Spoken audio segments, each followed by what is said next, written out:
You are not checked by your performances. You are checked by how you handled failures. Fortune 500 के बारे में तो आपने सबने सुना है ना, Fortune 500 कंपनी, उसमें से कहीं सीईओस को मैं मिला हूं। नेशनल इंटरनेशनल सेमिनार्स में हम मंच पे साथ में रहे हैं। अभी 2 साल पहले शिव खेरा और हम लोग साथ में थे। बहुत अच्छी बातचीत, वार्तालाप हम मंच पे बैठे तब हुआ था। बड़े बड़े सीईओस को मैंने पूछा है, मल्टीनेशनल कंपनीज के सीईओस को, कि the person to whom you are paying more than 10 crore rupees per annum in salary, what do you ask them in their interviews? तो एक बड़े मल्टीनेशनल कंपनी के सीईओ ने मुझे पूछा था कि Swami, this is the first time I am asked this. कभी हमने ये नहीं सोचा था। मैंने बोला कि क्योंकि कहीं एग्जीक्यूटिव्स हैं, उनकी एनुअल तनख्वाह है 50 करोड़ 100 करोड़। मैं जागृत अवस्था में बोल रहा हूं।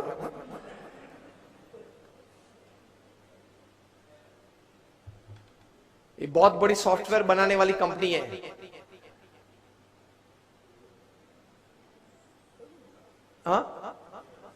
इन्फोसिस नहीं, इंडियन कंपनी है, अमेरिकन कंपनी है। एलिसन उनका सीईओ है, एलिसन। ऑरेकल कंपनी है। आप नेट पे जाके ऑरेकल खोलना, एलिसन नाम डालना और उनकी तनख्वाह आप देखना। पिछले 5 साल की उनकी एवरेज तनख्वाह है $400 million per year. Silence. $400 million, $1 million मतलब 65 करोड़ गिन लो, चलो राउंड फिगर 70 करोड़ गिन लो। $1 million is, that is $10 lakh is 7 crore rupees. So 400 million is 2800 crore rupees per annum salary. अब देख लेना, मैं नाम देता हूं, Allison, ELLISON, he is the CEO of Oracle। आप नाम देख लेना। अभी परसों ही आपने सुना होगा सुंदर पिचाई का, गूगल के सीईओ, पर डे की सैलरी 3.5 करोड़। परसों ही न्यूज थे। हाँ, 2 दिन पहले न्यूज थे। In the print media it is today, electronic media में 2 दिन पहले आ गए थे ब्रेकिंग न्यूज में। लास्ट ईयर फाइनेंशियल ईयर की पूरी सैलरी उनकी 1285 करोड़ थी। टू बी एग्जैक्ट 1285.5 करोड़, मतलब रोज की तनख्वाह 3.5 करोड़ की। सुंदर पिचाई, गूगल के सीईओ। अब देख लेना।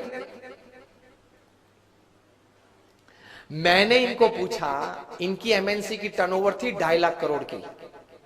हम दिल्ली में एक फंक्शन में साथ में थे, मंच पे बैठे थे। मैंने उनको पूछा कि दोज एग्जीक्यूटिव्स हुम यू पे मोर देन 10 करोड़ और 25 करोड़, उनको इंटरव्यू में आप पूछते क्या हो?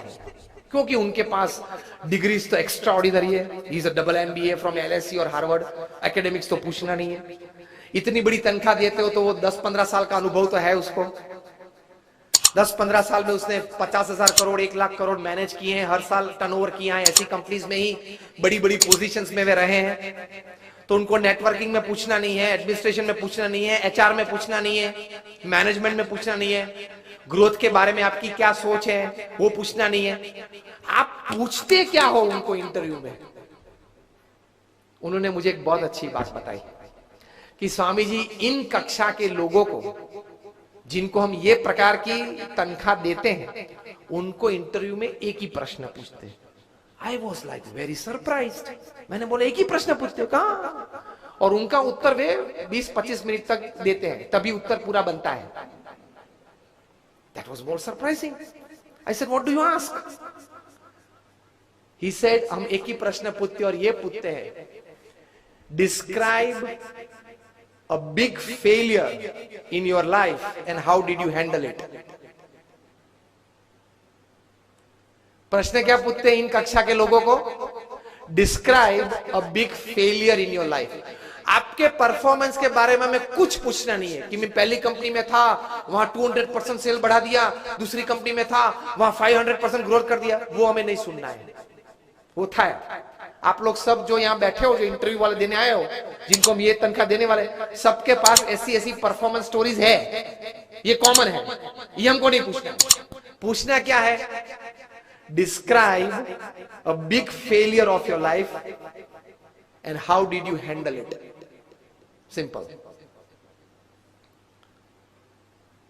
परफॉर्मेंस से आपका कैलिबर का टेस्टिंग नहीं होता। वो तो किसी को भी चांस मिल जाता है, प्लेटफॉर्म मिल जाता है तो कूद लेता है। How did you handle failure? How did you handle a setback? How did you handle a fall in your life? That is important.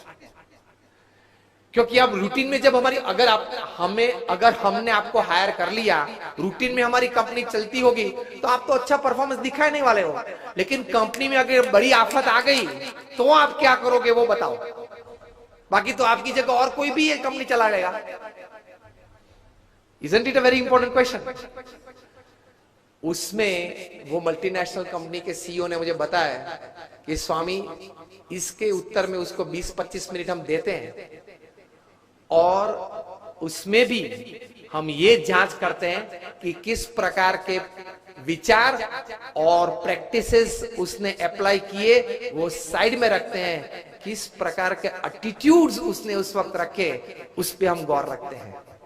What we see in his answer is not what he thought during failure, not practicals what he applied to come out of that failure. What we see is what type of attitude he kept when he was a failure, when he met failure in his life. तो महान लोग ये परिस्थिति में इस प्रकार के attitudes रखते हैं। तो इसमें ये बात आती है गम खाने की। ये बहुत बड़ा विचार जो प्रमुख स्वामी महाराज ने दिए, उसमें कई प्रकार के ऐसे अर्थ आ जाते हैं। That is the greatness of life. How do you handle failures? Failure handle में सिर्फ आपका एटीट्यूड, एक ही शस्त्र आपके पास रहता है। हाँ, ऐसी परिस्थितियां जीवन में आएगी जब आपके मोबाइल नंबर में 400 फोन होंगे, किसको फोन करूं वो तकलीफ में आ जाएंगे आप। Even if you are the Sahara of thousands of homes, when you are lying day Sahara in Tihar for 4 years, किसको फोन करूं?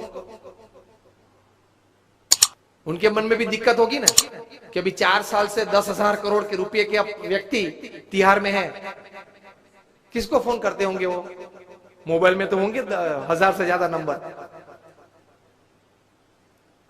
आपके सिटी के, बैंगलोर के किंग ऑफ द स्काईज जब भारत छोड़ना पड़ा, तब भारत का पासपोर्ट नहीं यूज कर पाए, डिप्लोमेटिक पासपोर्ट पे भाग गए ना। अभी वापस लाने की सब प्लानिंग चल रही है, आएंगे शायद, और अगर मुंह खोलेंगे बड़े बड़े तकलीफ में आने वाले हैं। तो फेलियर्स जब आते हैं तब एटीट्यूड्स किस प्रकार का रखते हैं, that is very important in life. Blame game चालू हो जाती है। तो ये व्यक्तिगत जीवन में है। तीसरा एक बात कार्य दृष्टि से, कि कर्म करना हमारा अधिकार है, फल पे हमारा अधिकार नहीं है। If there are 100 things which are in your control that you can affect the end result, there are 1,000 factors which are not in your control which can negatively affect the end result. Yes or no? आपने बड़ा अच्छा धंधा चालू कर दिया लेकिन government की policy बदल गई तो? आपने स्टैंड का धंधा चालू कर दिया और गवर्नमेंट ने कैप रख दी, क्या करेंगे?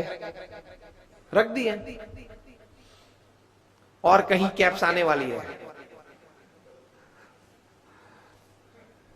मतलब there are thousands of factors which are not in your control which can actually affect the end result. इसलिए श्रीमद् भगवद गीता में भगवान श्री कृष्ण ने लिखा है कि you do your job in the best knowledge and the best practices that you have, and result Lord Krishna says I will decide. आपके पूर्व के जो कर्म हैं, आपने जिस भावना से वो कर्म किया है, जिस स्वार्थ से वो कर्म किया है, जिस एक दोनों को धक्का मार के आगे निकल गए हो, वो सब भी गिनती में तो लेना पड़ेगा ना। वो सब वो हिसाब से फाइनल रिजल्ट आता है। अगर ये बात को समझ ले तो आप कभी डिप्रेशन में नहीं आओगे, कभी स्लीपिंग पिल की आपको जरूरत नहीं पड़ेगी।